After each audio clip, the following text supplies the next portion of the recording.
구급공무원이 됐는데 현타가 온 시점이 언제냐면 첫 월급을 받았을 그렇죠, 때. 그렇죠. 그래갖고 쿠팡맨 할 때 330을 벌었거든요. 실수령액이 176만 원이지. 그러니까 쿠팡맨 월급에 반이 들어온 거예요. 평균 퇴직 나이는 이제 49세고요. 국민연금 수급 나이는 63세. 그러니까 퇴직을 한 다음에 63세까지 아무것도 안 하면 13년간 무수익으로 지내야 되게 되는 이런 이상한 상황이 되어 있거든요. 그럴 순 없으니까 최근 들어서 두 번째 잡을 구하시는 분들이 굉장히 많이 늘어났습니다. 오늘은 그래서요. 스타 취업 컨설턴트 유어스 잡의 윤성훈 대표님을 모시고 이 두 번째 잡에 대한 이야기를 나눠볼까 합니다. 네, 반갑습니다. 네, 윤성훈입니다. 반갑습니다. 네. 여기다 보고 인사를 하면 네, 될까요? 인사해주세요. 반갑습니다. 그게 인사예요?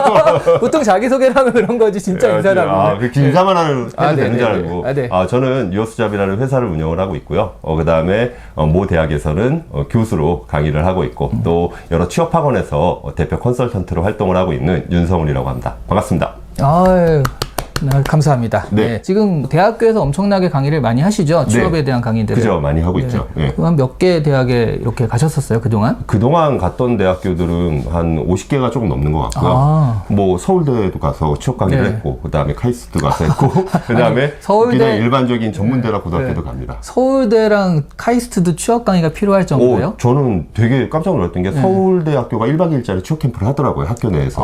그래갖고 요즘에는 취업이 이게 그러니까 스카이도 원하는 데가 분명히 또 다르긴 하겠지만 그렇죠. 취업이 좀 쉽지가 않겠구나라는 것들은 좀 많이 느꼈어요. 그러니까 옛날에는 그냥 서울대면 모셔간다 이런 개념이 있었는데 그렇지도 않은가 봐요. 요즘에는 뭐 그런 거 없죠. 그래갖고 제가 하는데 제가 이제 주로 다니는 데는 이제 아무래도 취업을 조금만 고민을 하면은 좋은 회사를 갈 수 있는 학교들을 제일 많이 가는 것 같아요. 요즘 청년들이 취업을 준비하는데 그 걸리는 시간은 어느 정도나 돼요? 제가 개인적으로 생각을 했을 때는 이제 예전처럼 졸업과 동시에 회사를 들어가서 졸업장에 와갖고 이렇게 명함 뿌리는 게 하나의 로망이었잖아요. 이게 이제 그거는 사라졌다라고 생각을 해요. 그래서 한 1년 정도는 기본적으로 다 준비가 되는 것 같고요. 그러니까 졸업 후에 1년. 졸업 후에 1년. 그래서 졸업 전부터 타이트하게 준비를 해도 보통 졸업과 그 다음에 상반기 채용 요 바로 하면은 최소 6개월은 취업하는 데 시간이 걸리는 것 같아요. 준비 기간은 제가 볼 때는 진짜 살벌하게 하는 친구들이 1학년 때부터 준비하고 아닌 친구들은 보통 한 3학년 2학기 때부터 준비를 하죠. 그러면 한 2, 3년은 걸린다라고 생각을 해야 되는 거네요. 그죠. 그 정도는 당연히 걸리죠. 그러니까 근데 보통 그러면 여성들 같은 경우에는 군대를 안 가니까 한 24, 25 정도에 첫 취업을 하게 되는 거고. 아니죠. 요즘에 취업 연령이 좀 높아졌죠. 한두 달씩 좀 올리셔야 될 것 같아요. 26살, 27살 정도. 그때가 좀 많은 것 같고요. 좀 빨리 하면 25 정도의 느낌이 나고 24은 거의 뭐 요즘에 못 본 것 같아요. 그럼 남성들 같은 경우는 군대 플러스 2년 있으니까? 제가 볼 때는 한 27에서 28, 9 사이가 제일 많은 것 같아요. 거의 30세까지 가는 친구들도 있겠네요. 그죠. 왜냐하면은 취업을 좀 목표하는 곳에 좋은 데 가겠다라고 생각을 하면은 그러한 나이대까지 흘러가죠. 아니 근데 이게 말이 안 되는 게 그 평균 요즘에 퇴직 나이가 그 통계청에서 나온 통계가 49세예요. 그 정도 되죠. 근데 지금 29세 취업을 해서 49세면 20년 정도 거기서 그러니까 안 옮기고 그 직장에 쭉 다녀도 20년 정도 일하고 퇴직이란 얘기잖아요. 맞아요. 근데 그러면 이제 49세 퇴직을 한 다음에 또 실질 은퇴 연령이라는 게 있거든요. 그죠. 왜냐하면 놀 순 없으니까 그럼 내가 정말 일에서 벗어나는 그런 연령은 또 72세 정도로 조사가 됐단 말이에요. 그거 23년 정도인데 그러면 사실은 이 첫 번째 잡은 한 20년 하는 거고 이 두 번째 잡은 23년을 하니까 이게 진짜 주잡이 아닐까 싶은 생각도 드는데요. 기간적으로 봤을 때는 그런 부분들이 있는데 이쪽 이제 우리가 흔히 얘기하는 현실 청년이라고 보통 얘기하거든요. 지자체나 이런 데서 현실 청년이라는 표현을 쓰더라고요. 그러니까 이게 이제 청년은 아니죠. 현실 청년. 왜냐면 다시 일을 해야 되니까 이 시기에 일하면서는 사실 일하는 기간은 더 길어질 수 있겠지만 급여 조건이나 이런 것들은 또 다를 수밖에 없죠. 그러니까 가져야 될 잡에 좀 차이는 좀 존재하는 것 같아요. 그럼 일단 현실 청년이 한 40에서 50세 정도다. 그죠. 40, 50대를 보통 현실 청년이라고 얘기를 하고 뭐 요즘 우리 때 가면은 이제 60대까지도 현실 청년이 되지 않을까요? 아이고 저런. 이 현실 청년들은 주로 어떤 직업을 가지게 되고 어떤 일을 주로 하게 돼요?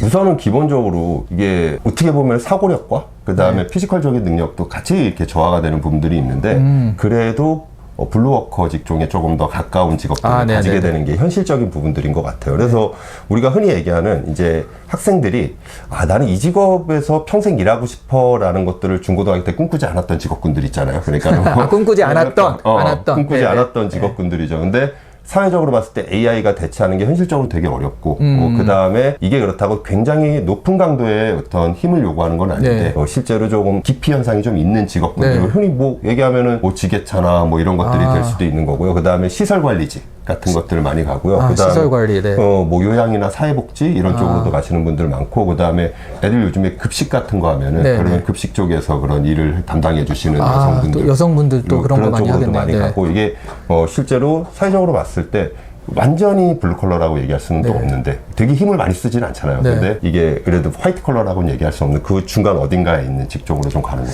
같아요. 그럼 완전 노가다라고 할 수는 없지만, 그죠?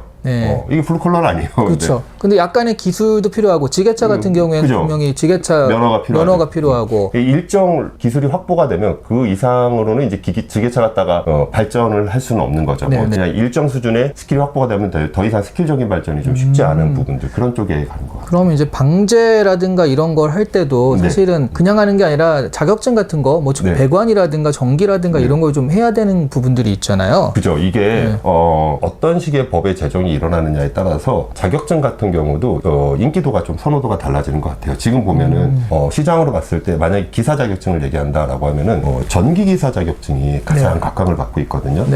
전기기사 다음이 조경이나 뭐 이런 쪽의 자격증들인데, 전기기사 자격증이 각광받는 이유는 특정한 조건에서 실제로 전기기사 자격증을 가진 사람이 그 관리직에 투입이 돼 있어야지 업체가 그런 역할들을 용역을 받을 수 있는 구조가 되는 거예요. 근데 이게 법으로 확실하게 정해져 있어갖고 전기기사 자격증 가진 사람 몇 명, 기능사 몇 명 이런 식의 정해져 있으니까는 실제로 이런 부분들이 조건이 충족되는 자격증들이 더 인기가 많을 수밖에 없죠. 그러면 어떻게 생각하면 청년층의 취업 준비는 폭넓게 뭐 토익도 하고 뭐 자기 인턴 스펙이나 이런 것도 하지만, 이 중장년층의 취업 준비는 뭐 자격증 따기나 이런 거라고 봐야 될까요? 그죠. 그래갖고 청년층의 취업 준비 같은 경우에 결과적으로는 내가 하고 싶은 일, 꿈을 찾아서 내가 그 하고 싶은 일을 할 수 있는 조건들을 만들어갖고 계속 성장하고, 그 다음에 경제적인 소득도 계속 성장할 수 있는 그런 직업 쪽으로 흘러간다라고 하면, 중장년층은 내가 기본적으로 이제 연금이나 이런 기본적인 소득들이 발생을 하잖아요.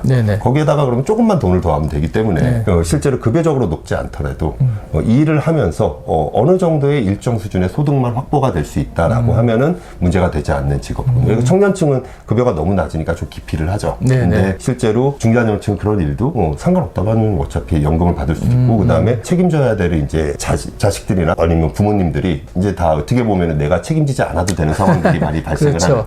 이 정도 키워놨으면 지들이 좀 더 등록금도 내고 다 하잖아요. 월세도 내고 그래야죠. 이제 용돈 몇 살까지 받으셨어요? 저요? 저는 꽤 늦게까지 받은 것 같은데 20 몇 살까지는 받았던 것 같아요. 이런 아들을 낳으면 안 되겠네요. 왜냐하면 제 대학원에 다녔기 때문에 이 소득이 충분하지 않아서 조금씩은 받았던 것 같습니다. 저도 그랬던 것 같아요. 대학원에 다녔기 때문에 바로 대학원을 갔기 때문에. 대학원생은 진짜 어떻게 할 수가 없어요. 방법이 없어요. 그 돈 벌려고 뭐 딴짓하면 교수님들이 뭐라 그러고. 그래, 우리 과들은 BK가 안 들어와갖고 이게 돈을 못 벌어요. 다른 과들은 공대는 BK 들어오잖아요.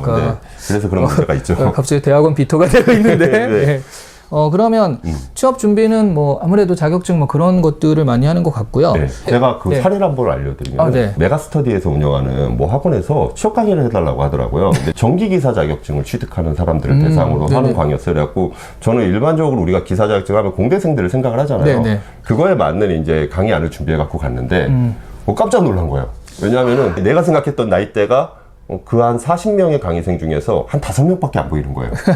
내가 이렇게 우리가 마음적으로 생각했던 나이대가 있잖아요. 그리고 이분은 거의 나보다 연령이 한 15살, 10살 더 많으신 분들도 거의 한 30%를 차지하고 있어서 되게 충격이었거든요. 그러면서 제가 이쪽 취업 시장에 관심을 갖게 된 것 같은데 사실 자격증이라는 것들을 따는 게 쉽지가 않잖아요. 전기기사 자격증 합격률이 되게 낮은데 그러면은 이런 것들을 미리미리 좀 준비해 놓는 마음가짐은 좀 필요한 것 같아요. 그러면 확실히 은퇴를 좀 당하게 되는 경우가 많거든요. 그죠. 제가 아시는 분도, 그러니까 이게 40 몇 살이 돼도 그럴 수 있다라고 생각만 하는데 자기한테 갑자기 너 나가 그러니까 너무 충격을 받더라고요. 그죠, 이거는 그죠. 내 얘기라고 생각을 안 했는데 자기한테 닥치니까. 그죠. 그래놓고 이제 그 뒤에 너무 쫓기면서 되게 힘들게 취업 준비를 했던 것들을 봤는데요. 그러면 언제부터 준비를 하는 게 좀 맞다 싶을까요?